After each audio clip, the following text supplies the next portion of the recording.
sejumlah tantangan begitu ya, dan juga hal-hal yang perlu diamati di sektor industri dan juga bisnis tanah air nampaknya dikejutkan. Di awal tahun 2025 ini PHK atau potensi PHK ternyata masih menyelimuti sektor manufaktur kita, Bang Nurdin. Bahkan juga banyak para pegawai ataupun karyawan yang was-was, merasa tidak aman bahwa memang mereka melihat secara aktivitas di pabriknya banyak yang mengalami penurunan dan bisa saja berpotensi pabriknya tersebut melakukan PHK di tahun 2025 ini.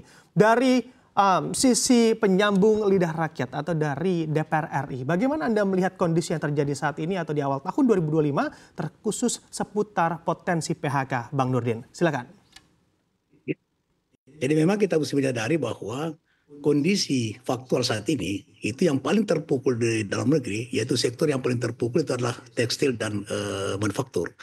Nah kalau kita lihat ya, itu ada paling tidak ada 4 akar masalah yang bisa menciptakan PHK. Yang pertama adalah kondisi makroekonomi.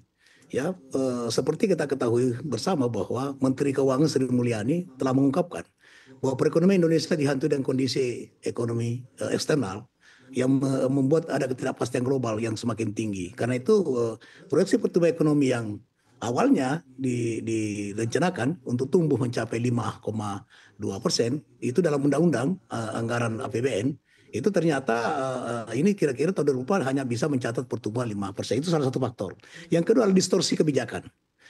Misalnya keringanan impor yang berdampak negatif pada industri tekstil dan dalam negeri.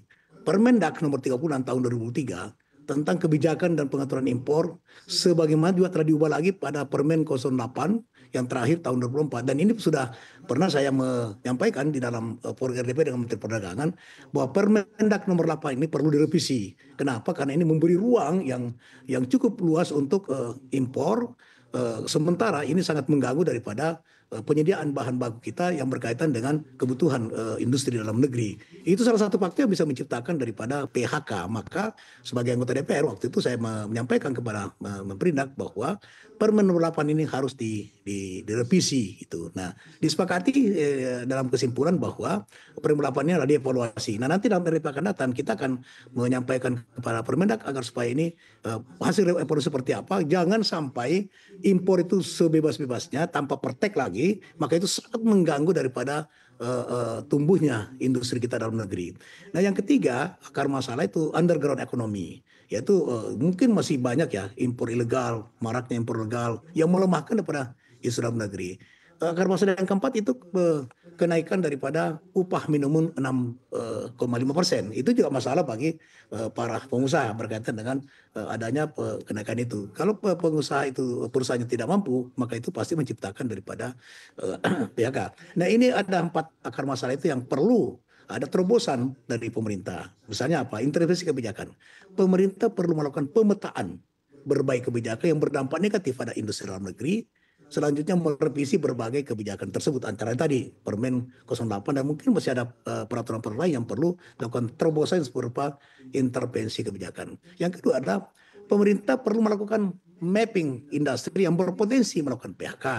Berdasarkan data tersebut, pemerintah bisa melakukan pencegahan secara dini melalui intervensi kebijakan seperti insentif bagi perusahaan.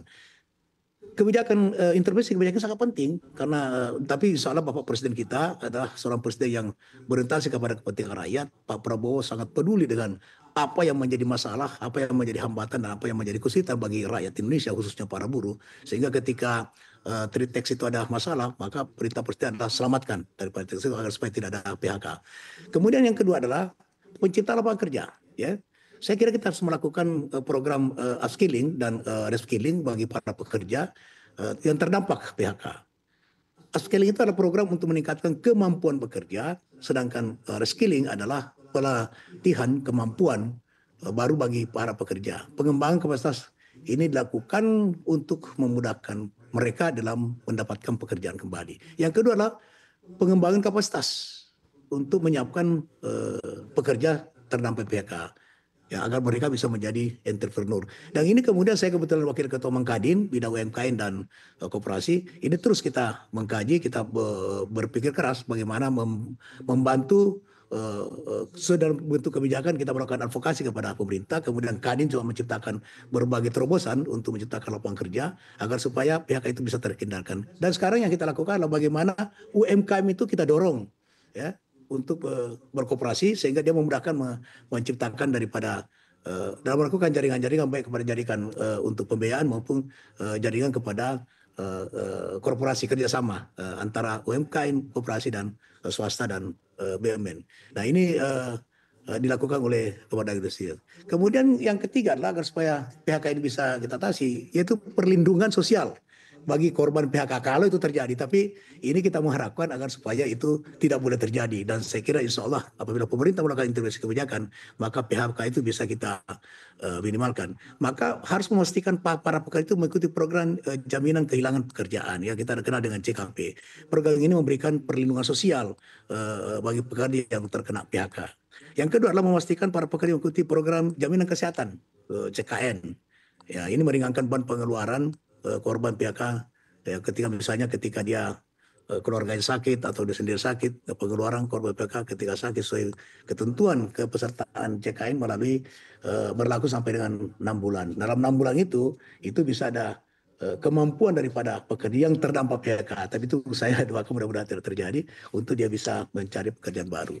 Kemudian yang ketiga adalah pemberian bantuan sosial bagi para korban PHK sampai bekerja kembali. Saya kira itu yang merupakan antisipasi daripada kalau terjadi, antisipasi agar supaya tidak terjadi PHK dan antisipasi ketika terjadi PHK. Itu.